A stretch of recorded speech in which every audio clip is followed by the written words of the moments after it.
అయినటువంటి బలవత్మానంలోకి వెళ్దామండి.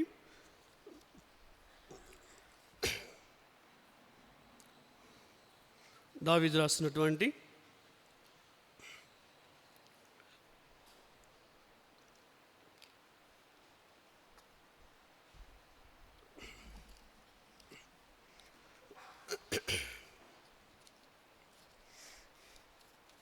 ముప్పై 37వ కీర్తన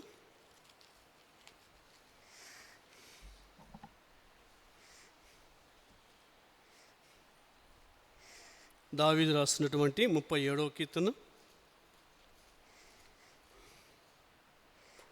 5వ వచనం 470వ పేజీలో ఉంటుంది. 470వ పేజీలో ఉంటుంది. నేను చదువుతాను, చూడండి ఒకసారి. నీ మార్గమును యెహోవాకు అప్పగింపుము, నీవు ఆయనను నమ్ముకొనుము, ఆయన నీ కార్యము నెరవేర్చును. చిన్న ప్రార్థన చేసుకుందాం.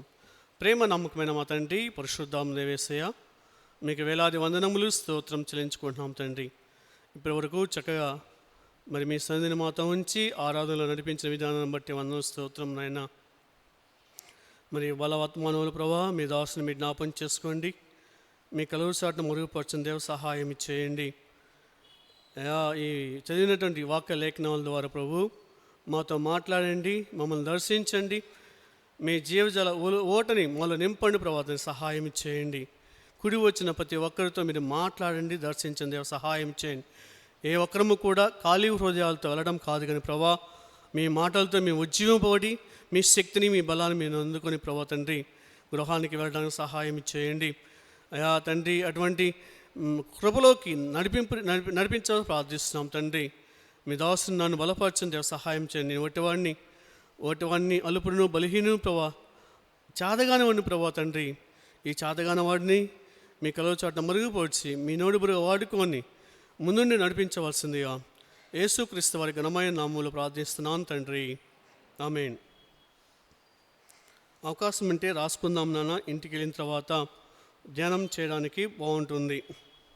చూడండి, దావీదు రాసినటువంటి ఈ 37వ కీర్తనలో నీ మార్గమును యెహోవాకు అప్పగింపుము, నీవు ఆయన నమ్ముకొనుము, ఆయన నీ కార్యమును నెరవేర్చును. నీ మార్గమును యెహోవాకు అప్పగింపుము. మనము 2025 ఎండింగ్కి వచ్చేసాం. మనం ఈరోజుతో నవంబర్ అయిపోతుంది, రేపటి నుంచి డిసెంబర్. మనమంతా కూడా క్రిస్మస్ మంత్లో ఉన్నాం. అందరూ కూడా క్రిస్మస్ ఫీవర్లో ఉన్నారు. అందరూ కూడా ఎలా సెలబ్రేట్ చేసుకుందాం, సెమీ క్రిస్మస్ చేద్దామా, అది చేద్దామా, ఇది చేద్దామా, షాపింగ్కి వెళ్దామా, ఎలా చేద్దామా అనేటువంటి ఆ ఫీవర్లో ఉన్నాం అందరూ కూడా. ప్రపంచమంతా ఉంది, అట్లానే ఉంది. సరే, అయితే మనము గత సంవత్సరం అంతా కూడా ఎలా జీవించాం, మనము నూతన సంవత్సరంలోకి వెళ్ళబోయే ముందుల ఒక్కసారి మన హృదయాన్ని మనము సమీక్షించుకుందాం. ఇక్కడ దావీదు ఏమంటున్నాడంటే, ఓకేనా, నీ మార్గమును యెహోవాకు అప్పగింపము. దావీదు అలానే బతికాడు, అందుకే రాశాడు అక్కడ. దావీదు తన జీవిత కాలం అంతా కూడా, తన బ్రతుకు దినములన్నీ కూడా తన మార్గములన్నిటినీ యెహోవాకు అప్పగించుకొని నడిచాడు ఆయన. మరి మనం ఎలా నడుచుకున్నాం? చాలా విచారకరమైన విషయం ఏమిటంటే, విశ్వాసులైన మనము మన మార్గాల్ని మనమే ఎంచుకొని మనమే నడుచుకుంటున్నాం. మన ఇష్టమే, మన మార్గాలు మనమే డిసైడ్ చేసుకుంటున్నాం. ఆ మార్గాలలో ఏముంటుందంటే లోకం ఉంటుంది, ప్రపంచం ఉంటుంది, పాపం ఉంటుంది. నేను విశ్వాసుల గురించే మాట్లాడుతున్నాను. చాలా వేదనకరంతో, బాధతోనే మాట్లాడుతున్నాను నేను. ఎన్ని సంవత్సరాలు మనం వాక్యం విని దేవుని ఎరుగుండి, దేవుని వాక్యం అంటే ఎంత వెటకారం, ఆయన మాట అంటే ఎంత వెటకారమో, ఎంత ఎగతాళి చేస్తున్నామో ఆయన వాక్యాన్ని, ఎంత నిర్లక్ష్యం చేస్తున్నామో. ఏముందిలే, ఒక ప్రార్థన చేస్తే అయ్యా అలుపున్నయ్యా, బలహీనయ్యా, శరీరంలో ఉన్నానయ్యా, బుద్ధి తక్కువ ఉన్నాయా అని ప్రార్థన చేసి వదిలేస్తే పోతుందిలే అనుకుంటాం మన పాపం. ఆ చిన్న కొద్దిపాటి పాపం చేసి మన ఇష్టం వచ్చినట్టుగా మనం జీవిస్తున్నాం. ఎంత ఆ మాట అనొచ్చలేదు, ఎంత దౌర్భాగ్యమైన జీవితమో అది, ఎంతటి దురదృష్టకరమైన జీవితం జ్ఞాపం చేసుకోండి. ఎన్ని సంవత్సరాలు మనం అలా జీవిస్తాం. ఒక దినాన మనం దేవుని ఎదుట నిలబడవలసి వస్తుంది, లెక్క చెప్పాలి అనే భయము 1% కూడా లేనటువంటి విశ్వాసాలు చాలామంది ఉన్నారు. సంవత్సరాల తరబడి సంవత్సరాలు గడిచిపోతూనే ఉన్నాయి, కానీ ఆత్మీయ జీవితంలో మనం ఒక మెట్టు కూడా వెదగలేని స్థితిలో ఉన్నాం. తెలుగులో సామెత ఉంటుంది, ఎక్కడ గొంగలు ఎక్కడ అని. ఎక్కడ ఉన్నామో అక్కడే ఉన్నటువంటి వాళ్ళు ఉన్నారు. దిగజారిన స్థితిలో కూడా ఉన్నాం మనం. మన జీవితం మనది కాదు అనేటువంటి ఫండమెంటల్ నాలెడ్జ్, ప్రాథమిక జ్ఞానం కూడా మనం తెలియటం లేదు. ఈ జీవితము దేవుంది. ఈ శరీరము, ఈ దేహము, ఈ ప్రాణము, ఈ జీవితము దేవున్నది. We don't have any right. మనకి హక్కు లేదు దాని మీద. హక్కు లేని ఈ జీవితం మీద మనం పెత్తనం చేస్తున్నాం. మన ఇష్టానుసారంగా మనం జీవిస్తున్నాం. హక్కుదారుడు యేసుక్రీస్తు వారు, ఆయనకి మనం లెక్క చెప్పాల్సింది. ఈ భూమి మీద దేవుడు మనకిచ్చిన ఆయుష్ కాలంలో మనం ఎలా బతికామో అన్నిటికీ లెక్క చెప్పాలి ఆయనకి. ఎందుకంటే హక్కుదారుడు ఆయన కాబట్టి. అది మర్చిపోయాం, ఆ స్పృహ లేదు మనకి. అది మర్చిపోయి విశ్వాస జీవితంలో మన ఇష్టానుసారంగా ఏమి మాట్లాడుతున్నామో, ఎలా ప్రవర్తిస్తున్నామో, ఏమి చేస్తున్నామో, లోకంలో ఉన్న అన్ని విశ్వాస జీవితంలోకి వచ్చేసినాయి. చాలా విచారకరమైన విషయం. దావీదు కానీ, అబ్రహాం కానీ, నోహు కానీ, యేసేపు కానీ, యోబు కానీ, దానియేలు కానీ, అపోస్తలుడైన పౌలు కానీ, వాళ్ళ మార్గాలన్నిటినీ యెహోవాకు అప్పగించుకొని జీవించారు వాళ్ళు. అటువంటి భక్తి మన జీవితంలో కనబడడం లేదు. వాళ్ళు క్రీస్తుని, సిలువని ముందు పెట్టుకొని నడిచారు వాళ్ళు. మనమేమన్నా లోకాన్ని పెట్టుకొని నడుస్తున్నాం మనం. ఎంత దయనీయమైన స్థితిలో ఆలోచన చేద్దాం మనం ఒకసారి. ఒకవేళ గత సంవత్సరం అంతా మనము అలానే జీవిస్తే, ఈ ఉదయకాలంలో ప్రభువైన యేసుక్రీస్తు మనతోనే మాట్లాడుతున్నాడు ఆయన. ఒకవేళ ఈ రాత్రి దేవుడు వస్తే ఏమవుతుంది? ఈ క్షణమే చివరి క్షణం అయితే ఏమవుతుంది? మనం లెక్క చెప్పాల్సిన వారు ఉన్నాం.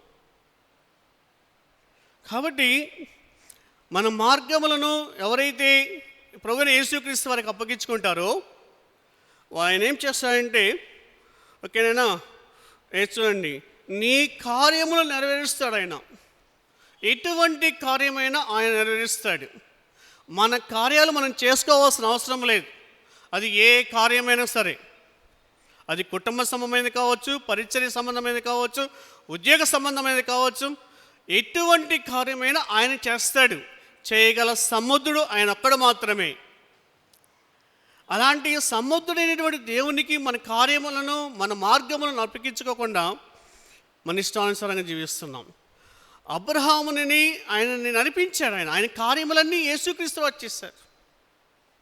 యేసేపు యొక్క కార్యములన్నీ దేవుడు నెరవేర్చాడు. ఆయన యోబుని కానివ్వండి, దానియేలు కానివ్వండి, ఇలా దావీదుని కానివ్వండి, పౌలు కానివ్వండి, వాళ్ళ కార్యములన్నీ కూడా దేవుడు చేసి పెట్టాడు. ఆయన నెరవేర్చాడు. వాళ్ళు చేసుకోలేదు. వాళ్ళ వల్ల ఎవరు కాదు, ఎవరి వల్ల కాదు, ఎవరి వల్ల కాదు. ఆయన చేస్తేనే అవుతాయి. మన డబ్బుల వల్లనో, మన హోదా వల్లనో, మన పలుకుబడి వల్లనో, మన స్టేటస్ వల్లనో, మన బలగం వల్లనో, దేనివల్ల కాదు అది, దేనివల్ల కాదు అది. యెహోవా చేస్తేనే కార్యములు అవుతాయి. దట్స్ ట్రూ, అది నిజం. ఆ సత్యాన్ని మర్చిపోయాం మనం. ఆ సత్యాన్ని మర్చిపోయి మన మార్గాల్ని మనమే వెతుక్కుంటూ మన ఇష్టానుసారంగా జీవిస్తున్నాం. కాబట్టి ఈ నూతన సంవత్సరంలోకి వెళ్ళబోయే ముందుల, డిసెంబర్ దాటుకొని జనవరిలోకి వెళ్ళబోయే ముందుల, గత 11 సంవత్సరాలు మనం ఎలా బతికాం, 11 నెలలు ఎలా బతికాం మనం, గత కొన్ని సంవత్సరాల నుంచి మనం ఎలా జీవించాం, మన ఆత్మీయ జీవితంలో అది ఉందా లేదా ఒకసారి పరిశీలన చేసుకుందాం. ఇక చూడండి, ఆయన ఏమన్నాయంటే, ఓకేనా, నీ మార్గమును యెహోవాకు అప్పగింపుము అని ఉంటుంది. అయితే ఇంగ్లీష్లో ఏముంటుందంటే commit your way, commitment of the life. మనకుందా కమిట్మెంట్ ఆఫ్ లైఫ్? ఓకేనా, a man of commitment, a believer should live as commitment of Christianity. కమిట్మెంట్తో కూడినటువంటి క్రైస్తవ్యాన్ని ఒక విశ్వాసి చేస్తున్నాడా లేదా? ఒక నిబద్ధత కలిగినటువంటి క్రైస్తవ్యాన్ని మనం చేస్తున్నాము లేదా?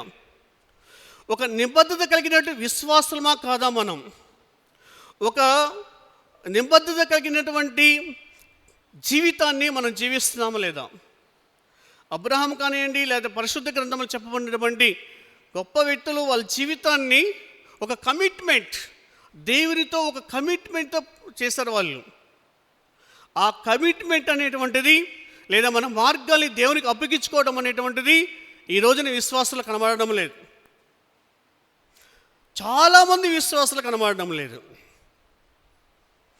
చాలామంది విశ్వాసులు అందుకని సంఘాలు కానివ్వండి, క్రిస్టియానిటీ కానివ్వండి, సమస్యలు ఎదుర్కొంటుంది.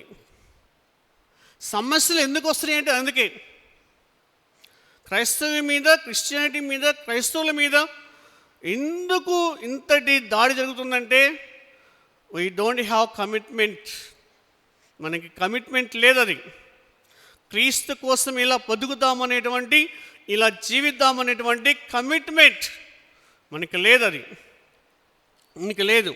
ఆ డెడికేషన్ లేదు, మనకి ఆ సిన్సియారిటీ లేదు, ఆ ఏమంటాం దాన్ని, ఆ విశ్వాస జీవితంలో ఆ సిన్సియారిటీ లేదు, పోయింది. నేను చాలామంది వ్యక్తులతో మాట్లాడుతుంటాను కదా, పరిచయం చేస్తున్నామంటాం, చర్చకు వస్తున్నామంటాం, నోటేస్తాను అబద్ధాలే. అరే ఎలా జీవిస్తున్నాం మనం అంటే ఉన్నది మీకు అర్థం అనుకోని చెప్తున్నాను నేను. అంటే ఆ సిన్సియారిటీ లేదు, ఆ కమిట్మెంట్ లేదు. క్రీస్తు కోసం బతుకుదాం, జీవిద్దాం, చచ్చిపోతే ఆయన కోసం చచ్చిపోదాం, బతికినంతకాలం ఆయన నామమునకు మహిమ కనుక బతుకుదాం అనేటువంటి ఆ కమిట్మెంట్ మనకి లేదు. మనకి ఉందా లేదా ఒకసారి చూసుకోండి. A believer is a man of commitment, అలా ఉండాలి. A believer is a man of commitment. ఒక విశ్వాసం ఎలా ఉండాలంటే కమిట్మెంట్తో కూడినటువంటి విశ్వాసం అయి ఉండాలి. ఒక విశ్వాసి ఒక కమిట్మెంట్తో కూడినటువంటి, ఒక నిబంధనతో కూడినటువంటి విశ్వాసం అయి ఉండాలి. ఉంటున్నామా లేదో చూడండి ఒకసారి. అయితే అన్ని విషయాల్లో మనం దేవునికి కమిట్మెంట్ కలిగి ఉండాలి. అన్ని విషయాల్లో మనం దేవునికి మన మార్గాలను అప్పగించుకోవాలి. ఒకటి అని కాదు అక్కడ. అన్ని విషయాల్లో మనం దేవునికి మన మార్గాలను అప్పగించుకోవాల్సింది. అయితే ఈ ఉదయకాలమున కొన్ని విషయాలు మనం జ్ఞాపకం చేసుకుందాం. ఏ విషయాల్లో మనం దేవునికి కమిట్మెంట్ కలిగి ఉన్నామో చూద్దాం ఒకసారి. నెంబర్ 1, విధేయత విషయంలో మనము నిబద్ధత కలిగి ఉండాలి. విధేయత విషయంలో మనం కమిట్మెంట్ కలిగి ఉండాలి. ఓకేనా? Commitment in obedience. Number 1, commitment in obedience. Number 2, commitment in holiness or purity. పరిశుద్ధత విషయంలో మనము కమిట్మెంట్ కలిగి ఉండాలి, లేదా పరిశుద్ధత విషయంలో నిబద్ధత కలిగి జీవించాలి. Number 3, commitment in integrity. యథార్థత విషయంలో మనము కమిట్మెంట్ కలిగి జీవించాలి, లేదా నిబద్ధత కలిగి జీవించాలి. Number 4, commitment in love. ప్రేమించే విషయంలో మనము నిబద్ధత కలిగి జీవించాలి. Number 5, commitment in integrity. ఐక్యత విషయంలో ఐక్యత లేదు. Next one, number 6, commitment in righteousness. నీతి న్యాయముల విషయంలో మనము ఒక నిబద్ధత కలిగి జీవించాలి. Commitment in prayer. ప్రార్థించే విషయంలో మనము కమిట్మెంట్ కలిగి జీవించాలి. Commitment in ministry life. పరిచర్య జీవితంలో మన నిబద్ధత కలిగి జీవించాలి. ఇవి చాలా ప్రాముఖ్యమైనటువంటివి. విధేయత విషయంలోనూ, పరిశుద్ధత విషయంలోనూ, యథార్థత విషయంలోనూ, ప్రేమించే విషయంలోనూ, ఐక్యత విషయంలోనూ, నీతి న్యాయముల విషయంలోనూ, ప్రార్థించే విషయంలోనూ పరిచర్య జీవితంలో ఒక విశ్వాసి నిబద్ధత క్రైస్తవ్యం కలిగి ఉండాలి. నిబద్ధత కూడినటువంటి జీవితం కలిగి ఉండాలి. అయితే అన్ని విషయాలు నేను చెప్పలేను, కానీ టైం సరిపోదు. కొన్ని విషయాలు చూసుకొని ముందుకు వెళ్దాం. కొన్ని విషయాలు ఈ రోజున మనం ధ్యానం చేసుకుందాం నాన్న. చూడండి, ఒకసారి చూసినట్లయితే మొట్టమొదటి నాన్న, ఓకే, చూడండి ఆదికాండం మొట్టమొదటి చూడండి, ఆదికాండం 39వ అధ్యాయం. ఆదికాండం 39వ అధ్యాయం.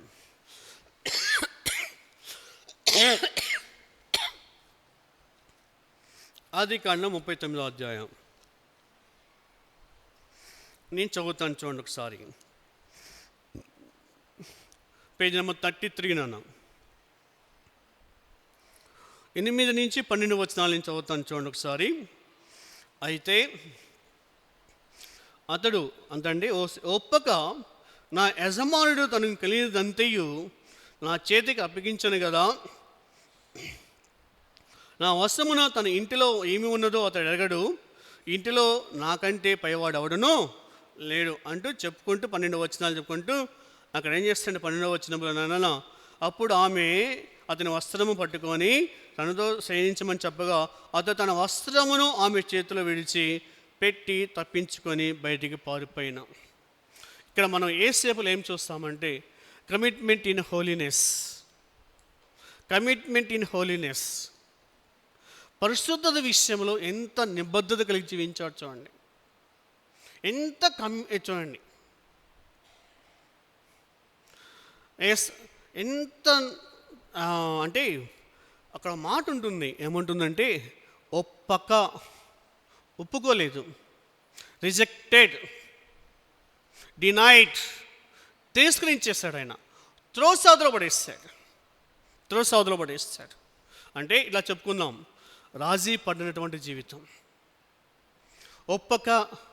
ఒప్పుకోక, రిజెక్టెడ్, డినైడ్, త్రోసాదులో పడేస్తాడు, అంతవరకే, నెట్టోదులో పడేస్తాడు. పాపము చేయడానికి అవకాశం వచ్చినా సరే దేవుని కోసం రాజీ పడకుండా పరిశుద్ధంగా జీవించాడు. అలా రాజీ పడకుండా జీవించే జీవితాన్నే కమిట్మెంట్ ఆఫ్ లైఫ్ అంటాం మనం. కమిట్మెంట్ ఆఫ్ లైఫ్, ఒక నిబద్ధత కలిగిన జీవితం. మనం రాజీ పడుతున్నాం, చాలా విషయాల్లో రాజీ పడిపోతున్నాం. పనిచేసే స్థలంలో కానీ, పరిచయంలో కానీ, కుటుంబంలో కానీ, పాపము విషయంలో మనం రాజీ పడుతున్నాం. ఒక విశ్వాసికి శ్రమలు రావడం లేదంటే, ఇబ్బందులు రావడం లేదంటే, హీ కాంప్రమైజ్డ్ హిస్ సిన్స్, తన పాపముతో తను రాజీ పడుతున్నాడు. అందరూ నేను మెచ్చుకుంటున్నారంటే అర్థం ఏమిటంటే రాజీ పడుతున్నాం, అందరితో కాంప్రమైజ్ అవుతున్నాం, రాజీ పోతున్నాం, మనం ఒప్పేసుకుంటున్నాం. మనం ఏముందిలే, ఒక అబద్ధమే కదా, ఒక మాటే కదా, ఒక చిన్న పనే కదా, అదే కదా, ఇదే కదా, ఇదే ఉందిలే, అదే ఉందిలే, ఇదేమవుతుంది, అదేమవుతుంది, రాజీ పడుతున్నామండి, ఒప్పేసుకుంటున్నాం. మనం ఎవరు ఏం చెప్పినా సరే ఒప్పేసుకుంటున్నాం, చేసేస్తున్నాం. మనం ఒప్పుకోవట్లేదు, రిజెక్ట్ చేయట్లేదు. నేను చేయను, నేను అంటుకోను, నేను రాను, గట్టిగా చెప్పడం లేదు. మనం ఒకవేళ గట్టిగా మాట్లాడితే ఈ సహోదరుడు, ఈ సహోదరి దూరం అయిపోతారేమో, మాట్లాడరేమో, ఏమైనా అనుకుంటారేమో, మన మీద ఏమైనా వ్యతిరేకత వస్తుందేమో. మనం దేవునికి భయపడే వారు ఉండాలి, కానీ మనుషులకు కాదు. ఏం చేస్తారు మనుషులు? జస్ట్ ప్రాణం మాత్రమే తీసుకుంటారు వాళ్ళు. అందుకని దేహాన్ని, ప్రాణాన్ని రెండింటినీ తీసుకునేటువంటి యేసుకు మాత్రమే మనం భయపడాలి. ఒప్పుకోలేదు, ఆయన రాజీ పడలేదు.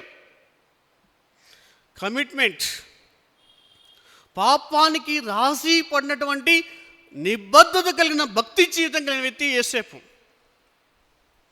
నీవు నేను అలా రాజీ పడినటువంటి, పాపానికి రాజీ పడినటువంటి నిబద్ధత కలిగినటువంటి పరిశుద్ధమైన జీవితం గత సంవత్సరం అంతా మనం జీవించాము మనం. ఎందుకంటే యోసేపు తన మార్గములన్నిటినీ క్రీస్తుకు అప్పగించుకున్నాడు. అందుకే రాజీ పడలేదు. యోసేపు తన జీవితాన్ని, తన మార్గాన్ని, తన బ్రతుకుని సమస్తాన్ని క్రీస్తుకు అప్పగించుకున్నాడు. క్రీస్తు కోసం ఎన్ని శ్రమలైనా సరే మరణించడానికి సిద్ధపడిన వ్యక్తి. అందుకే తన దేహాన్ని కాపాడుకున్నాడు, తన ఆలోచనలు కాపాడుకున్నాడు, అతను తన ఉద్దేశాన్ని కాపాడుకోగలిగాడు, అతను తన ఎమోషన్స్, ఫీలింగ్స్ని కాపాడుకోగలిగాడు, తన శరీరాన్ని కాపాడుకోగలిగాడు. ఎప్పుడు సాధ్యమవుతుందంటే యోసేపు వలె మన జీవితాన్ని దేవునికి అప్పగించుకుంటే, మన మార్గములను ఆయనకు అప్పగించుకుంటే, అప్పుడు మాత్రమే రాజీ పడినటువంటి, పాపానికి రాజీ పడినటువంటి ఒక నిబంధన కలిగినటువంటి ఒక క్రైస్తవ్యాన్ని, విశ్వాస జీవితాన్ని మనం గడపగలమండి. అప్పగించుకోకపోతే పాపానికి రాజీ పడుతున్నాం. స్టిల్ నౌ ఎవరు ఎటువంటి పాపానికి రాజీ పడుతున్నామో, కాంప్రమైజ్ అవుతున్నామో ఒక్కసారి జ్ఞాపం చేసుకోండి నాన్న. ఓకేనా? దానియేలు గ్రంథం చూడండి ఒకసారి, ముందుకెళ్తాను. దానియేలు గ్రంథం మొదటి అధ్యాయం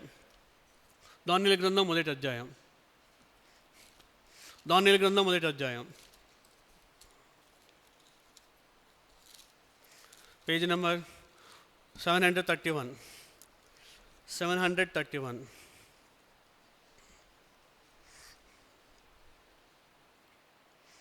నేను చదువుతాను చూడండి. 8వ వచనం. నాన్న, రాజు భుజించు భోజనము, పానము చేయు ద్రాక్షరసమును పుచ్చుకొని తన్ను అపవిత్రపరచుకొనకూడదని దానియేలు ఉద్దేశించి, తాను అపవిత్రుడు కాకుండానట్లు వాటిని పుచ్చుకొనకుండా సెలవిమ్మని నపుంసకుల అధిపతిని వేడుకొనగా. ఇక్కడ ఒక మాట చూద్దాం నాన్న.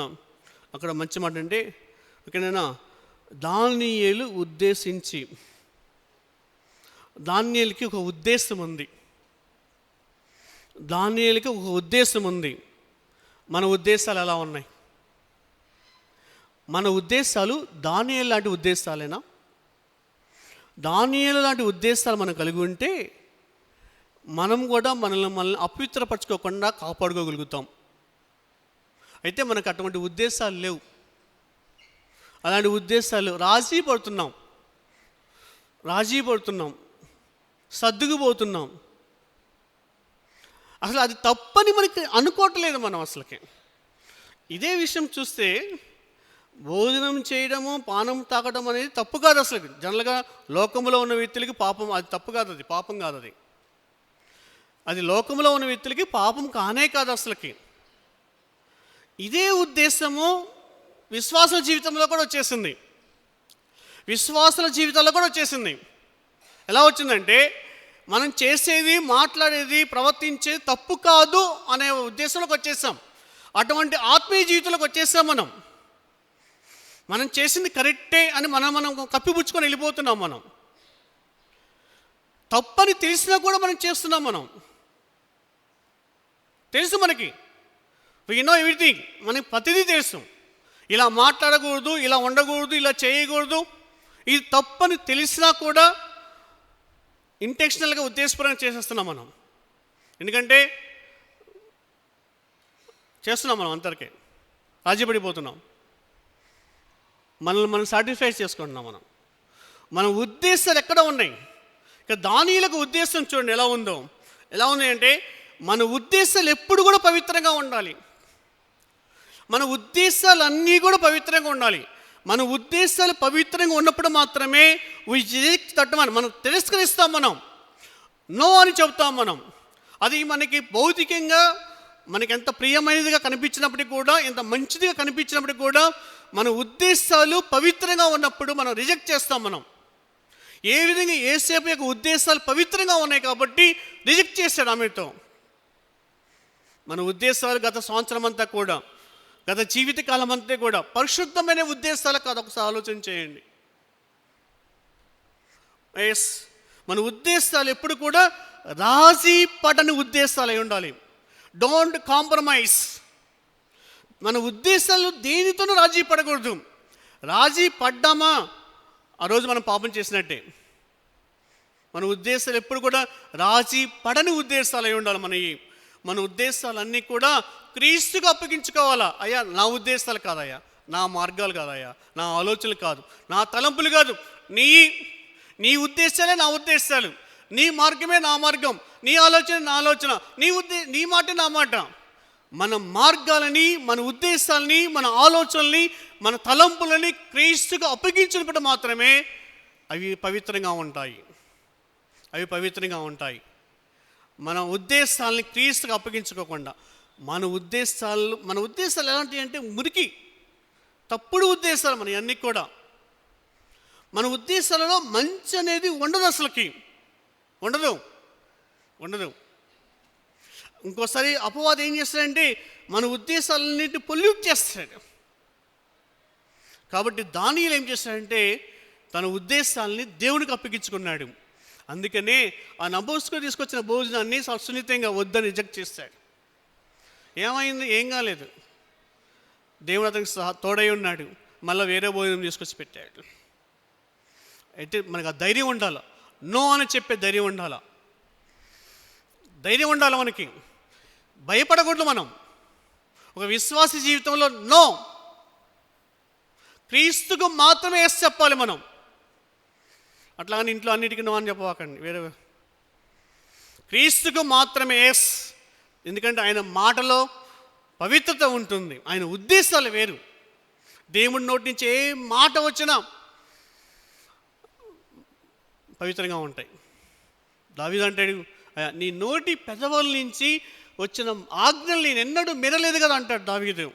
నిజమే, ఆయన నోటి నుంచి, ఆయన పెదవుల నుంచి జారినటువంటి ఏ మాట మనం జారకూడదు, మనం మీరకూడదు, తప్పకూడదు. అలా తప్పకూడదు అంటే, మీరకూడదు అంటే ఏం చేయాలి తెలుసా? మన ఉద్దేశాలు కాదు దేవుని ఉద్దేశాలు, మన మార్గములు కాదు దేవుని మార్గాలు. మన ఉద్దేశాల్ని, మన మార్గాల్ని దేవునికి అప్పగించుకున్నప్పుడు మాత్రం చేస్తామండి. అయితే చూడండి, కాబట్టి ఇక్కడ దావీదు యొక్క దానియేలు యొక్క ఉద్దేశం ఏంటంటే ఏ విధము చేతనైనా సరే ఆ పాపము కానీ, ఆ మరక కానీ, ఆ మచ్చ కానీ మనకి అంటకూడదు అనేటువంటి ఉద్దేశం కలిగిన వాడు. ఏ విధం చేతన, భోజనం చేతనైనా సరే, పానం చేతనైనా సరే, మాట చేతనైనా సరే, ఒక స్త్రీ చేతనైనా సరే, దేని వల్లైనా సరే ఏది మనల్ని అపవిత్రపరుస్తుందో అపవిత్రపరిచేది ఏది కూడా మనకి అంటుకోకూడదు. ఆ మచ్చ మనకి తగలకూడదు అనే ఉద్దేశం మనకు కలిగి ఉన్నప్పుడు దానియేలు కలిగిన ఆ ఉద్దేశం అతన్ని పవిత్రుని చేసింది. పవిత్రతలో అతను కమిట్మెంట్ కలిగి జీవించాడు ఆయన. అందుకని దానియేలు దీవించబడ్డాడు. అతను వెళ్ళిన ప్రతి మార్గములో దేవుడు తోడై ఉన్నాడు. ఆయన అతని దానియేలు కార్యములన్నీ దేవుడు తీర్చాడండి. తన జీవిత కాలం అంతా దేవుడు తోడై ఉండి. నీకు నాకు తోడై ఉన్నాడా? సింహాల మూలకి వెళ్తే తోడై ఉన్నాడు, ఇంకో చోటుకి వెళ్తే తోడై ఉన్నాడు, ప్రతి చోట తోడై ఉన్నాడు. ఆయన కార్యములన్నీ దేవుడు తీర్చాడు. మరి నీ కార్యములు, నా కార్యములు తీర్చడా? మన ఎత్తైన స్థలంలో కూర్చోబెట్టాడు దానియేలు వలె. ఇందుకు మన మార్గాల్ని మనం ఎంచుకుంటున్నాం. కనీసం ఒకవేళ గత సంవత్సరం అంతా కూడా ఈ 11 నెలలు ఒకవేళ మన మార్గంలో మనం నడుచుకుంటూ అపవిత్రమైన జీవితం జీవించామేమో, ఈ దినమున ఒక దానియేలు వలె, ఒక యోసేపు వలె మన మార్గములను, మన ఉద్దేశాలను దేవునికి అర్పించుకొని పవిత్రమైనటువంటి జీవితం జీవిద్దాం. పవిత్రత విషయములలో ఒక కమిట్మెంట్గా జీవిద్దామండి. ఒక కమిట్మెంట్, రాజీ పడినటువంటి ఒక కమిట్మెంట్ జీవితాన్ని, పరిశుద్ధమైన జీవితం అని జీవిద్దాం. రెండో విషయం కలుద్దాం నాన్న, చాలా ఉన్నాయి. రెండో విషయం కలుద్దాం. చూడండి ఒకసారి యోబు గ్రంథం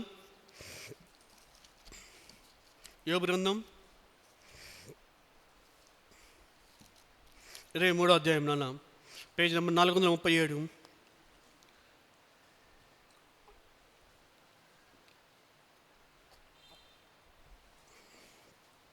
23వ అధ్యాయం 12వ వచనం నేను చదువుతాను చూడండి ఒకసారి.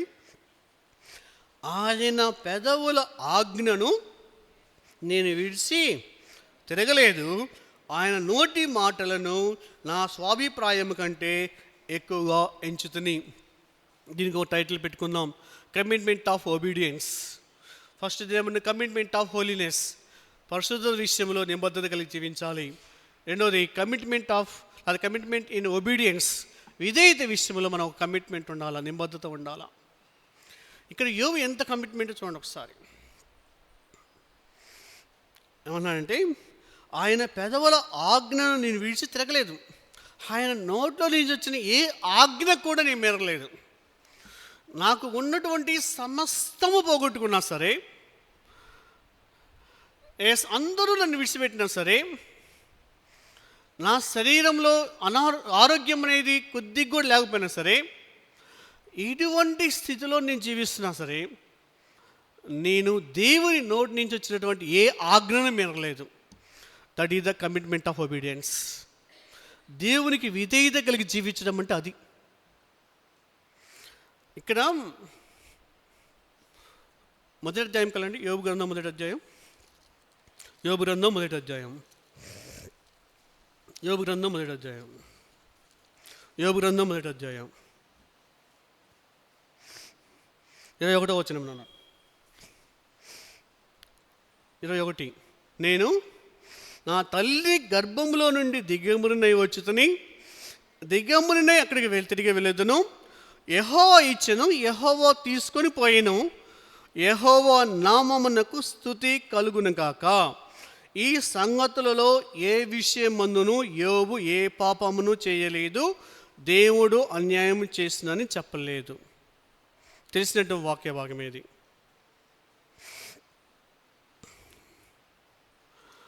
ఇక్కడ ఈ 21వ వచనంకి వచ్చేటప్పటికి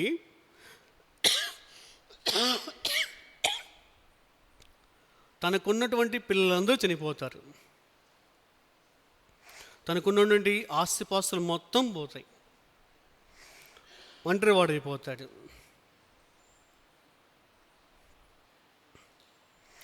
ఇక్కడ ప్రభువైన యేసుక్రీస్తు వారు యోసేపుని శ్రమలకు అప్పగిచ్చేస్తాడు. దేవుడే అప్పగిస్తాడు. అపవాదితో ఛాలెంజ్ చేసి, ఇదిగో నా యోబుని చూడు అని చెప్పి యేసుక్రీస్తు వారే యోబుని శ్రమలకు అప్పగిస్తాడు. దీన్ని ఇలా చెప్పుకున్నాం, that is the will of the God. అది దేవుని చిత్తం, అది దేవుని చిత్తం. యోబుని శ్రమలకు అప్పగించడం అనేది అది దేవుని చిత్తమై ఉన్నది. ఆయన చిత్తం లేకుండా ఏది మన జీవితంలో జరగదు. ఒక వెంట్రుక కూడా రాదు ఆయన చిత్తం లేకుండా. షూర్, వాక్యం చెప్తుంది, ఒక వెంట్రుక కూడా రాలదు. మన తలలో ఒక వెంట్రుక రాలన్నా దేవునికి తెలియాలి, పర్మిషన్. దేవుడు మన పట్ల అంత జాగ్రత్త కలిగి ఉన్నాడు. కానీ మన మార్గాలను మనమే ఎంచుకుంటూ మన ఇష్టానుసారం జీవిస్తున్నాం. చాలా పిటిబుల్, చాలా విచారకరమైనది అది. కాబట్టి ఇక్కడ that is will of the God. ఈ ఒబీడియన్స్లోనైనా 2 మాటలు ఉంటాయి, గుర్తుపెట్టుకుందాం. ఈ ఒబీడియన్స్లో 2 మాటలు. First one, surrender or submitted the will of the God. Submitted or surrender the will of the God. దేవునికి చిత్తానికి మనము లోబడమే, లొంగిపోవడమే. దాన్నే విధేయత అంటాం.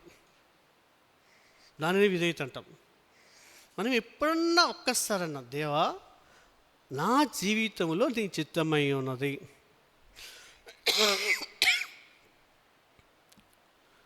దేవా. మై గర్ల్స్, అమ్మాయి ఎవరు ముందురా ప్లీజ్, ఓకేనా? కాబట్టి ఎప్పుడన్నా ఒక్కసారని అడిగాము, మనకు తెలుసా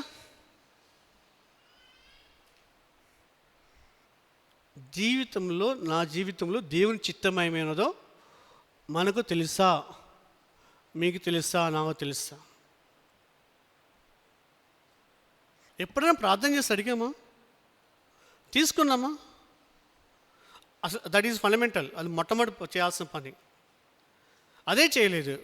ఇంకా ఆయన చిత్తానికి ఏం లోబడతాం మనం? ఆయన చిత్తానికి ఏం లోబడతాం? మనకేం తెలుసు?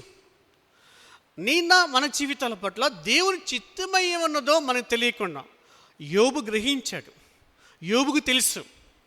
అందుకని తెలుసు కాబట్టే యెహోవా ఇచ్చిన యెహోవా తీసుకొనెను, యెహోవా నామమునకు మహిమ కలుగా చెప్పగలిగాడు.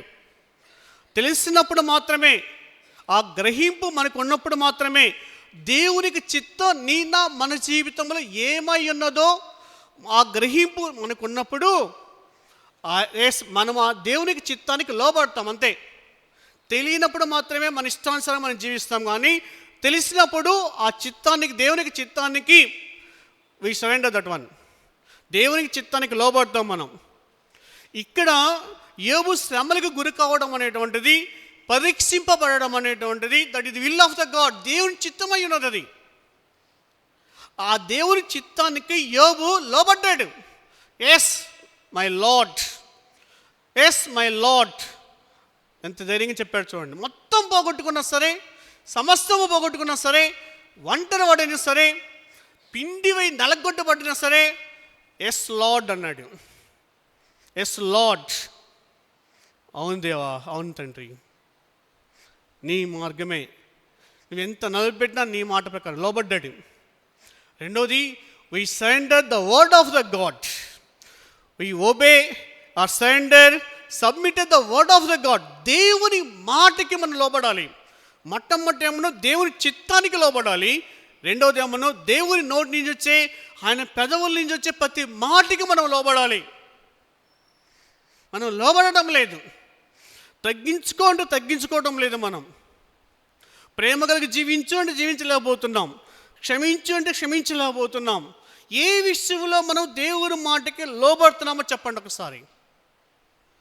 ఆ మాట, దేవుని నోట్ల నుంచి వచ్చే మాట మనకి ఇష్టమైతేనే లోబడతాం. అది ఇష్టం కాకపోతే మాత్రం లోబడం అసలుకి. ఒకసారి మనం అందరం కూడా మన హృదయం మీద చేయి వేసుకొని గత సంవత్సరం అంతా ఏ విషయంలో మనం దేవుని మాట వినలేదో జ్ఞాపకం చేసుకోండి. ఏ విషయంలో మనం దేవుని మాటకి ఎస్ అని చెప్పకుండా లోబడకుండా జీవించాము. కానీ యోబు అలా కాదు. యోబు అది కాదు. అందుకనే చాలా ధైర్యంగా చెబుతున్నాడు. ఏమని చెబుతాడంటే, అయ్యా నీ నోట్లో నేను వచ్చే ప్రతి ఆజ్ఞను నీ మీరి నడవలేదు అసలుకి. ఎలా చెప్పగలిగాడు? బ్రతికి జీవించాడు. అతను బ్రతికి జీవించాడు. మనము కూడా ఒక విశ్వాసిగా బ్రతికి జీవించగలిగినప్పుడు మాత్రమే అలా చెప్పగలం, అలా స్టేట్మెంట్ ఇవ్వగలం. ఒక యోబులాగా, ఒక పౌలులాగా మన స్టేట్మెంట్ ఇవ్వగలం. మనకే స్టేట్మెంట్లు లేవు, కానీ లోకానుసరమైన స్టేట్మెంట్లు చాలా ఇస్తాం. ఎంత లోకానుసరమైన స్టేట్మెంట్లు ఉంటాయో, దైవ సంబంధమైన స్టేట్మెంట్లు లేవు. చెప్పగలగాలి మనం ఒక విశ్వాసిగా. మనకి నేను ఇది చేశానని చెప్పగలిగి ఉండాలి. క్రీస్తులో ఇది సాధించానని చెప్పగలగాలి. క్రీస్తులో నేను ఇలా బతికాను అని చెప్పగలిగి ఉండాలి. ఎప్పుడు చెప్తాను తెలుసా?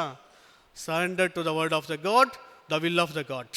దేవుని చిత్తానికి, దేవుని మాటకి, ఆయన ఆజ్ఞలకి మనం లోబడినప్పుడు మాత్రమే, విధేయత చూపించిన మాత్రమే మనం అలా చెప్పగలం. ఇక్కడ ఆయన ఏమన్నాడంటే, ఇక్కడ యోబుని చూసినట్లయితే committed with commitment in obedience. అంటే కమిట్మెంట్ ఇన్ ఒబీడియన్స్. దేవుని చిత్తానికి, మాటకి లోబడ్డాడు. ఆయన చెప్పినట్టే విన్నాడు ఆయన. ఓకేనా? యోబుని చూస్తే లోకస్వార్తలో మరేం చూసినట్లయితేనన్నా టైం సరిపోదేమో.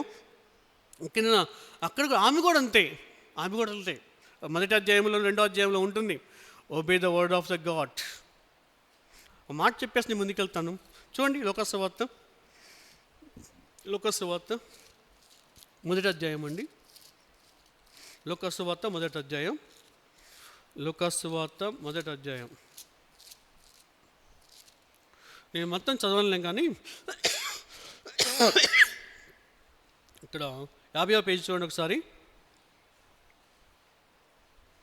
37వ వచనం. నాన్న, దేవుడు చెప్పిన ఏ మాట ఏదో నిర్ధికము కానేదని ఆమె చెప్పి, అందుకు మరియా, ఇదిగో ప్రభు దాస్తాలను, నీ మాట చెప్పిన నాకు జరుగును గాక. ఇంతకుముందు విషయాలను చదువుకోండి ఒకసారి. దేవదూతరాధం నీ కడుపున ఒక కుమారుడు పుడతాడు. ఇవన్నీ చదువుకున్న తర్వాత చాలా విషయాలు ఉన్నాయి, కానీ టైం సరిపోదు. ఆమె ఏముంటుందంటే హియర్ ఆమె దేవునికి చిత్తానికి లోబడింది.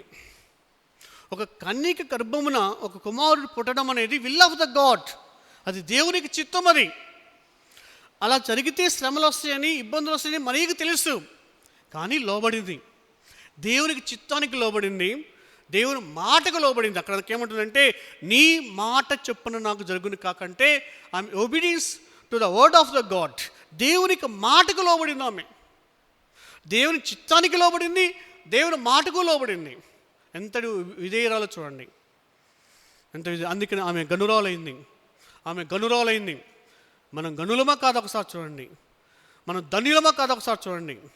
ఎందుకు ధన్యులు కాదంటే, ఎందుకు మనం గనులైన వారం కాదంటే, మన మార్గంలో మనం జీవిస్తున్నాము, కానీ విధేయత విషయంలో, లోబడే విషయంలో మన మార్గాలని దేవునికి అప్పగించుకోవడం లేదు.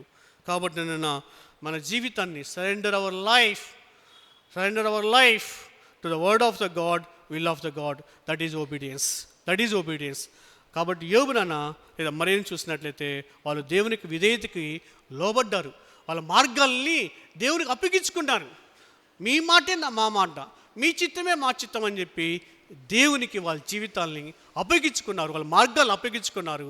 అందుకే వాళ్ళు ఆశ్చర్యపడ్డారండి. ముందుకెళ్తాను చూడండి ఒకసారి నాన్న, ఓకేనా? చూడండి ఒకసారి దానియేలు గ్రంథం. అంటే అన్ని విషయాలు చెప్పడానికి టైం సరిపోదు, ఒక 3-4 విషయాలు మేము ముందే తీసుకొస్తాను నేను. దానియేలు గ్రంథం 6వ అధ్యాయం,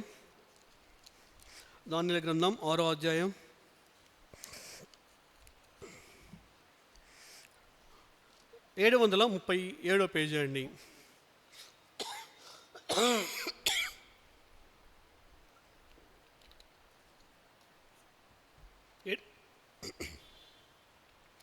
ఏడు 737 పేజీ నేను చదువుతాను చూడండి. 10వ వచనం, ఇట్టి శాసనము సంతకం చేయబడినని దానియేలు తెలుసుకొనిను అతడు తన ఇంటికి వెళ్ళి యథాప్రకారము అనుదినము బొమ్మరు మోకాలుని తన ఇంటి పై గది కిటికీలు యెరూషలేము తట్టునకు తెరవబడి ఉండగా, ఓకేనా? అనుదినము ఉమ్మారు మోకాలుని తన ఇంటి పై గదికి కిటికీలు యెరూషలేము తట్టునకు తెరవబడి ఉండగా తన దేవునికి ప్రార్థన చేయొచ్చు, ఆయనను స్తుతించుచూ వచ్చును. Commitment in prayer. మన ప్రార్థన జీవితంలో నిబద్ధత ఉండాలి. ఎందుకు ఒక విశ్వాస పడిపోతున్నానంటే మెయిన్ ఇదే, మన వాక్యం ధ్యానం చేయడం లేదు, ప్రార్థన చేయడం లేదు. ఈ రెండు లేవు కాబట్టి ఒక విశ్వాసి తన మార్గాల్ని దేవునికి అప్పగించుకోవడం లేదు. మన మార్గాల్ని దేవునికి అప్పగించుకుంటే వచ్చే ఫలం ఏంటో, ఆశీర్వాదం ఏంటో మనకి తెలియడం లేదు. అసలుకి ప్రార్థన అన్నా వాక్యం అన్నా చులకన అయిపోయింది, మనకి చాలా చులకన అయిపోయింది. మనమే దేవునికి లెక్క చెప్పాలి. ఇక్కడ అట్టి శాసనము, ఎటువంటి శాసనం అది చూడండి, ఓ మాట నేను చెప్తాను. అట్టి శాసనము సంతకం చేయబడినని దానియేలు తెలుసుకొనినాను. తెలిసినా కూడా ప్రార్థన చేశాడు ఆయన. తెలుసుకొనినాను అంటే తెలిసింది, ఇలాంటి శాసనం చేశారు అని దానియేలుకి తెలిసినా సరే ప్రార్థన చేశాడు. ఆ ప్రార్థనలో అతనికి ఉన్న కమిట్మెంట్ చూడండి ఒకసారి. ఎట్టి శాసనం అది? అక్కడ ఉన్నటువంటి కొంతమంది వ్యక్తులు కావాలని దానియేలు మీద కుట్రపూరితంగా శాసనం తీసుకొస్తారు వాళ్ళు, ఓకేనా? రాజైన దర్యావేషం తప్ప ఎవరిని పూజించకూడదు, ఆరాధించకూడదు, ప్రార్థన చేయకూడదని ఒక కుట్రపూరితమైనటువంటి ఒక చట్టాన్ని, శాసనాన్ని రాజుగారి దగ్గర తీసుకెళ్ళి చేయించుకొని వస్తారు. ఎందుకు చేస్తారా అంటే దానియేలుని అడ్డు తొలగించుకోవడం కోసం. దానియేలు ఉన్నతమైన స్థానంలో ఎదుగుతూ ఉంటే ఎదుగుదలను చూడలేనటువంటి, ఓర్చుకోలేనటువంటి కొంతమంది వాళ్ళు ఎవరైతే ఉన్నారో, లేదా వాళ్ళ ఎదుగుదలకి అడ్డు వస్తున్నాడు, అడ్డు తగులుతున్నాడు, ఇతను అడ్డు తప్పించుకుంటే మనం ఎదుగుతాము, రాజ్యంలో మనకి మంచి స్థానం వస్తున్నటువంటి దుర్బుద్ధి కలిగిన కొంతమంది ఏం చేస్తారంటే అటువంటి శాస్త్రాన్ని తీసుకొచ్చి పెడతారు రాజుగారి దగ్గరికి వెళ్ళి. అట్టి శాసనము చేశారు అని తెలిసినా కూడా, ఒకవేళ అట్టి శాసనాన్ని మీరితే నన్ను చంపేస్తారు అని తెలిసినా సరే అనుదినము ఎప్పటిలానే వెళ్ళి ప్రార్థన చేశాడు. ప్రాణం తీస్తారా బాబు, ఈ చట్టాన్ని, రాజుగారు చేసినటువంటి ఈ శాసనాన్ని మీరితే నన్ను చంపేస్తారు, ప్రాణం తీసేస్తారు అని తెలిసినా సరే భయపడకుండా వెళ్ళి ప్రార్థన చేశాడు. ఎంత కమిట్మెంట్ చూడండి ఒకసారి. మనకి ఏమైనా ఉన్నాయి అటువంటి పరిస్థితులు? మనం ఎందుకు ప్రార్థన చేయట్లేదు? మనం ఎప్పుడు ప్రార్థన చేస్తామంటే బెడ్ మీద ఉన్నప్పుడు, మన అవసరాలు ఉన్నప్పుడు మాత్రమే ప్రార్థన చేస్తాం. బెడ్ మీద ఉంటాం కదా, హాస్పిటల్లో, ఇంట్లో మూలుగుతుంటాం కదా, అప్పుడే మూలిగే ప్రార్థన. ఇప్పుడు దానియేలు ఏం చేస్తాడంటే ప్రార్థన చేస్తాడు కదా, ఏమని ప్రార్థన చేస్తుంటాడు?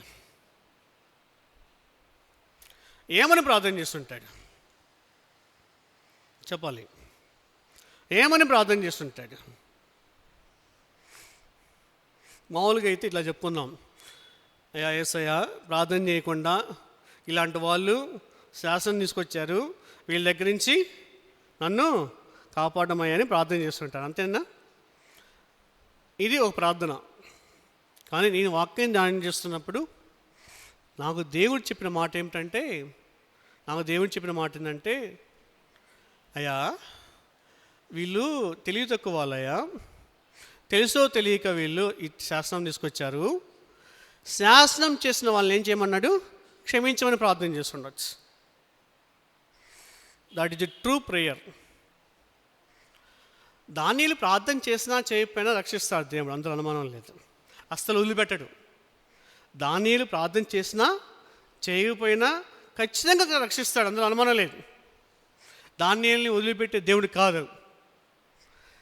కాబట్టి ఇక దానియేలు ఏం చేస్తుంటాడంటే, అయ్యా ద్వేషంతో, పగతో, అసూయతో, తెలియనటువంటి అజ్ఞానంలో వీళ్ళు ఏం చేస్తున్నారో తెలియనటువంటి అజ్ఞానంలో వీళ్ళు ఇటువంటి శాసనాన్ని తీసుకొచ్చారు, వీళ్ళకి రక్షణ మార్గం తెలియదయ్యా, క్రీస్తు అంటే ఎవరో తెలియదు, వీళ్ళని రక్షణ మానవస్ దయచేయమని, రక్షించమని, కాపాడమని ప్రార్థన చేస్తుండవచ్చు. ఎంతటి కమిట్మెంట్ చూడండి ఒకసారి. తన మీద వ్యతిరేకంగా శాసనం తీసుకొచ్చిన వారి గురించే ప్రార్థన చేస్తాడు ఆయన. ఎందుకు మాట అంటున్నానంటే, పక్క పేజీలో చూడండి, 13వ వచనంలో ఏమంటాడంటే, అందుకు వారు చెరపట్టబడిన యూదులను ఉన్న ఆ దానియేలును నిన్నే కానీ నీవు పుట్టించిన శాసనమే కానీ లక్ష్య పెట్టక అనుదినము మారు ప్రార్థన చేయొచ్చు వచ్చుచున్నారన్నది. ఏమన్నా ఏంటండి, నీవు పుట్టించిన శాసనమునే కానీ లక్ష్య పెట్టక ఏం చేయలేదు దానియేలు? రాజుగారి యొక్క శాసనాన్ని లక్ష్య పెట్టలేదు. చంపుతారని తెలిసినా కూడా లక్ష్య పెట్టలేదు. Careless, rejected, denied. రాజుగారి శాసనాన్ని తిరస్కరించి వదలబడేస్తాడు, త్రోసదలబడేస్తాడు. ఎందుకు తెలుసా? రాజుగారి యొక్క శాసనం కన్నా, మరణం కన్నా దేవునికి ప్రార్థన చేయడమే ప్రాముఖ్యమైనది. రాజుగారి ప్రార్థన ముందల రాజుగారి శాసనం కానీ ఇంకోటి కానీ ఏది ప్రాముఖ్యమైనది కానే కాదు. ఈవెన్ నా ప్రాణమైనా సరే ప్రాముఖ్యమైనది కాదు. ఆయన అంతటి కమిట్మెంట్తో దానిలో ప్రార్థన చేశాడు, అంతటి నిబద్ధన కలిగి ప్రార్థన చేశాడు. అందుకనే దానిలో హెచ్చింపబడ్డాడు, ఉన్నతమైన స్థలంలో కూర్చోబెట్టాడు. సింహాల బోనుకెళ్ళినా సరే కనీసం ఒక ఘాటు కూడా పడలేదు, ఒక చిన్న కొద్ది హాని కూడా జరగలేదు. క్షేమంగా తిరిగి వస్తాడు ఆయన. అతని యొక్క క్షేమ స్థితి క్రీస్తులో ఉంది. అది ఎరిగినటువంటి దానియేలు ఏం ఎరిగినాడు? తన క్షేమస్థితి ఎక్కడుంది? క్రీస్తులో ఉంది.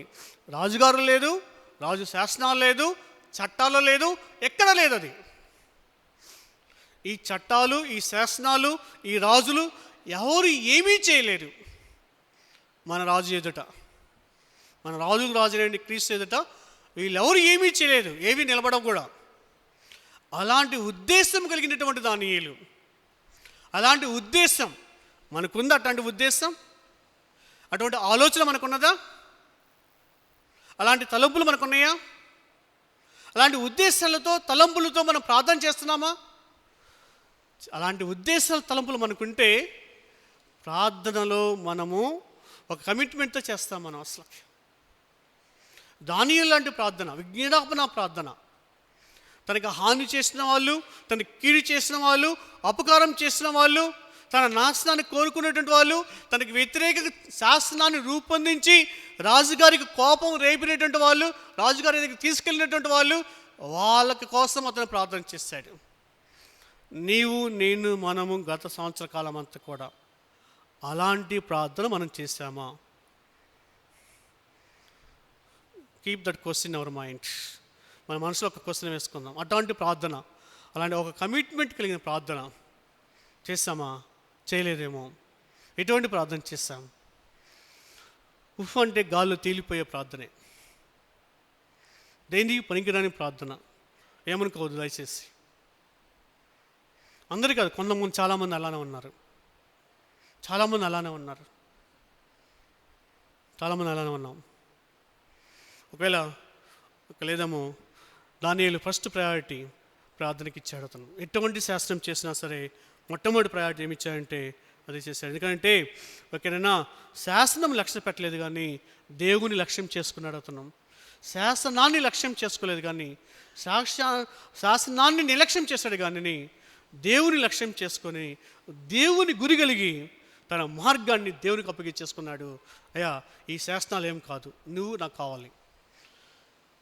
ఈ శాసనాల్ని నిరర్ధకం చేసేవాడు నువ్వే.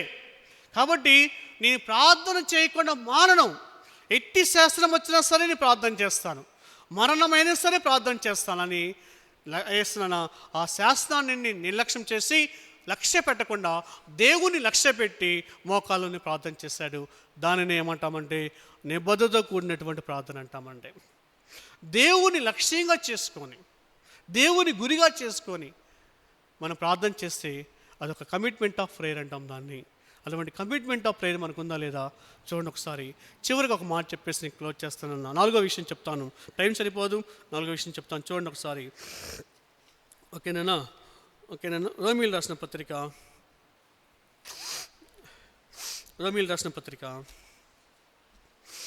1వ అధ్యాయం. రోమీయులు రాసిన పత్రిక 1వ అధ్యాయం. రోమీయులు రాసిన పత్రిక 1వ అధ్యాయం 1వ వచనం ನಾನು చదవండి ఒకటి. చదవమ్మా.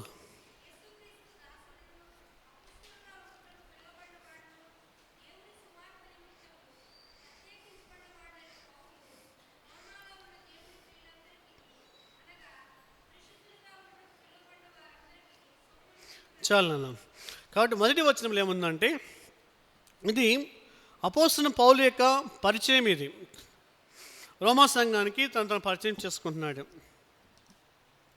ఏమైనా పరిచయం చేసుకున్నాడంటే, యేసుక్రీస్తు దాసుడను అపోస్తలుగా నుండుటకు పిలువబడిన వాడిని, దేవుని సువార్త నిమిత్తము ప్రత్యేకింపబడిన వాడినైనా పౌలు. ఎవరు ఈ పౌలు అంటేనన్నా? దేవుని సువార్త నిమిత్తం ప్రత్యేకింపబడిన వ్యక్తి, దేవుని దాసుడతను. 4వ విషయం నాన్న, కమిట్మెంట్ ఇన్ మినిస్ట్రీ లైఫ్. పరిచర్య జీవితంలో మనము నిబద్ధత కలిగి ఉండాలి. మొట్టమొదటిన కమిట్మెంట్ ఇన్ హోలీనెస్, పరిశుద్ధ విషయంలో మన నిబద్ధత కలిగి ఉండాలి. రెండోది కమిట్మెంట్ ఇన్ ఒబీడియన్స్, విధేయత విషయంలో మన విధేయత విషయంలో నిబద్ధత కలిగి ఉండాలి. మూడోది కమిట్మెంట్ ఇన్ ప్రేయర్ లైఫ్, ప్రార్థనా జీవితంలో మన నిబద్ధత కలిగి ఉండాలి. 4వది commitment in ministry life. Ministry life అంటే పరిచర్య జీవితంలో మనం ప్రార్థనా జీవితం, పరిచర్య జీవితంలో మనం నిబద్ధత కలిగి జీవించాలి. అపోస్తలుడైన పౌలు అలానే బతికాడు. ఆయన అపోస్తలుడైన పౌలు తన పరిచర్య జీవితంలో ఒక నిబద్ధత కలిగి జీవించాడు, ఒక కమిట్మెంట్.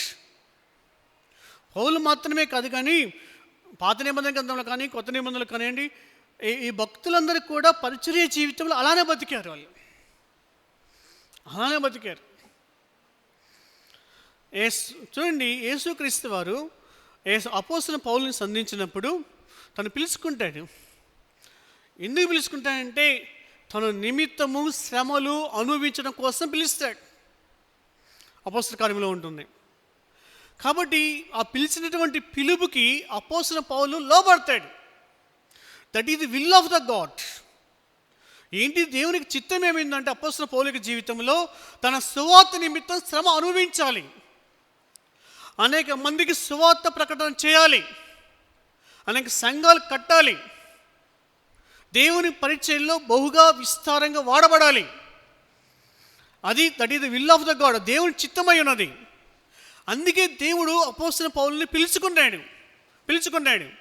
ఆ పిలుపుకి లోబడ్డాడు, ఆ మాటకు లోబడ్డాడు. దేవునికి చిత్తానికి, దేవునికి మాటకు లోబడి పరిచర్య చేశాడు. అతను పరిచర్య చేశాడు. ఈ రోజున పరిచర్య చాలా చాలా ఇబ్బందికరంగా ఉంది, కష్టతరంగా ఉంది, చాలా కష్టతరంగా ఉంది. మనమే దానికి కారణం, మనమే విశ్వాసాలు, మనమే, బయట వాళ్ళు ఎవరు కాదు. మన విశ్వాసుల్లో మనములో ఆ కమిట్మెంట్ లేదు, అసలు లేదు. అందుకనే సంఘాలు, విశ్వాసుల జీవితాలు, పరిచర్య జీవితం చాలా దిగజారిపోతుంది, కుంటుపడిపోతుంది. పౌలు అన్ని సంఘాలు కట్టాడు. ఆయన అంత పరిచర్య చేశాడు. అంత పరిచర్య చేయడానికి, అన్ని సంఘాలు కట్టడానికి కారణం ఏమిటంటే కమిట్మెంట్ ఆఫ్ మినిస్ట్రీ లైఫ్. రాజీ పడలేదు అసలుకి. పరిచర్య చేయడానికి ప్రాణం పోయినా పరిచర్య చేశాడు ఆయన. శరీరాల్లో బంధించినా సరే, సంఖ్యలతో బంధించినా సరే, కొన ఊపిరితో ఉన్నా సరే, కొట్టి కొన ఊపిరితో పడేసినా సరే అతను పరిచర్య చేశాడు. కొట్టి రాళ్ళతో కొట్టేసి ప్రాణం కొన ఊపిరితో ఇస్రాలో పడేస్తే అప్పుడు కూడా పరిచర్య చేశాడు ఆయన.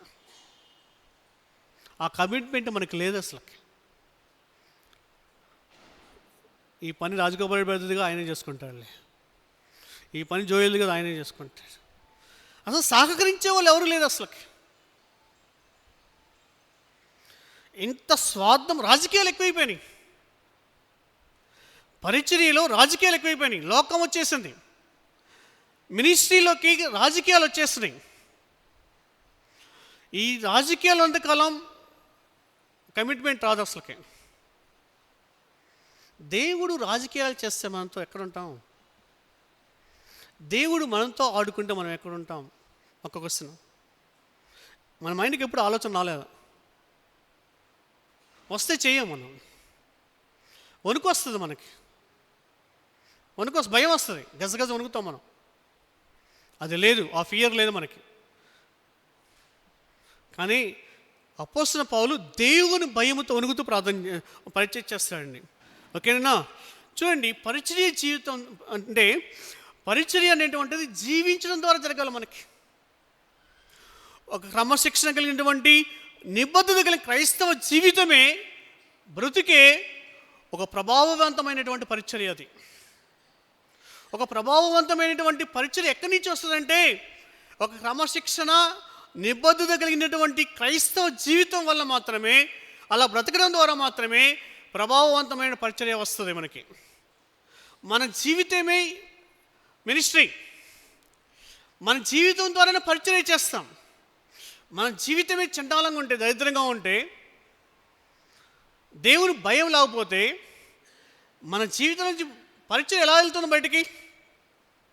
అబ్రహాం కానివ్వండి, దావీదు కానివ్వండి, దానియేలు కానివ్వండి, యేసేపు కానివ్వండి, యోబు కానివ్వండి, ఎవరైనా సరే వాళ్ళు బ్రతకడం ద్వారా పరిచర్య చేస్తారు. వాళ్ళు జీవించడం ద్వారా పరిచర్య చేస్తారు. వాళ్ళు ఇది క్రీస్తుని వాళ్ళ జీవితంలో పరిచయం చేస్తూ, we should carry Jesus Christ cross on our shoulders. మన భుజాల మీద క్రీస్తుని సిలువను మోస్తూ పరిచర్య చేయాలి. లోకాన్ని మోస్తూ పరిచయం చేస్తున్నాం మనం ఈ రోజున. లోకాన్ని భుజం మీద వేసుకొని హ్యాపీగా పరిచయం చేస్తున్నాం మనం సిగ్గుపడాల్సిన విషయం అది. Shame, we feel shame. అది లేదు, మన భుజాల మీద లేదు. ఎండటి కాలంలో ఉన్నటువంటి వాళ్ళు చేశారు. ఈరోజు మనం మర్చిపోయాం.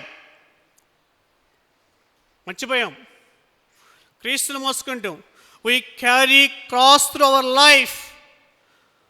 We carry cross through our life as a commitment Christian. ఒక నిబద్ధత కలిగిన క్రైస్తవునిగా పరిచయం చేసేటప్పుడు మన భుజాల మీద శిలువను మోయాలి. ఏముంటాయి ఆ శిలువలో? ప్రేమ ఉంటుంది, క్షమాపణ ఉంటుంది, హ్యూమిలిటీ తగ్గింపు ఉంటుంది, అప్రైట్నెస్ యథార్థత ఉంటుంది, జనరాసిటీ ఉంటుంది, కైండ్నెస్ ఉంటుంది, సఫరింగ్స్ ఉంటాయి, ఎక్కడైనా ప్రేయర్ ఉంటుంది, అన్నీ ఉంటాయి. ఇవి ఉండాలి మన జీవితంలో.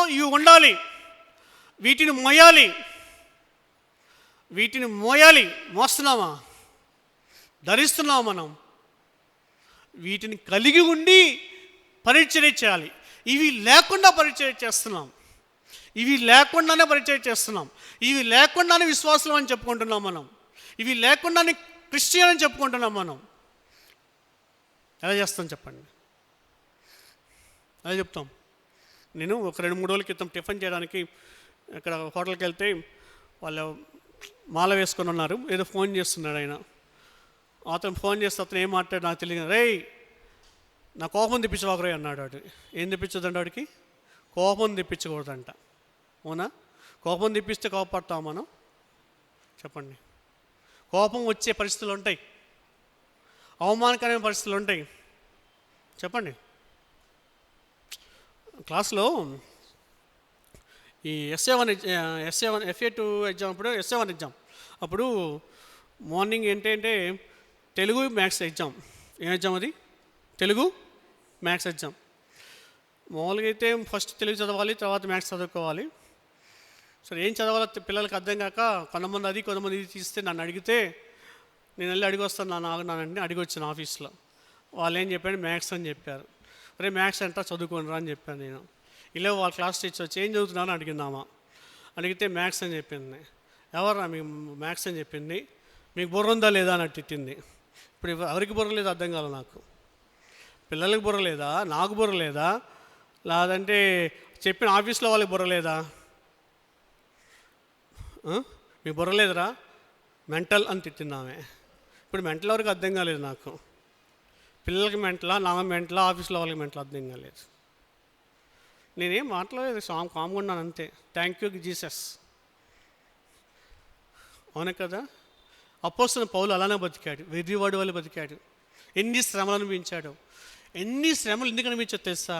కనీసం ఒక్క ఆత్మనైనా సంపాదిద్దామని ఆ ఆశ, ఆ తృష్ణ, ఆ కోరిక మనకు లేదు. అది ఒక ఆత్మని సంపాదించడం కోసం ఎన్ని శ్రమలైనా పడుదామనేటువంటి ఆ జీల్, ఆ తపన లేదు మనకి. అందుకే కమిట్మెంట్ లేదు మనకి. చాలా ఉదాహరణలు నేను ఇంటికి వెళ్ళిన తర్వాత చదువుకోండి. 2 కొరింథీ 11:23లో ఆయన ఎన్ని శ్రమలు పడ్డాడో తెలుస్తుంది.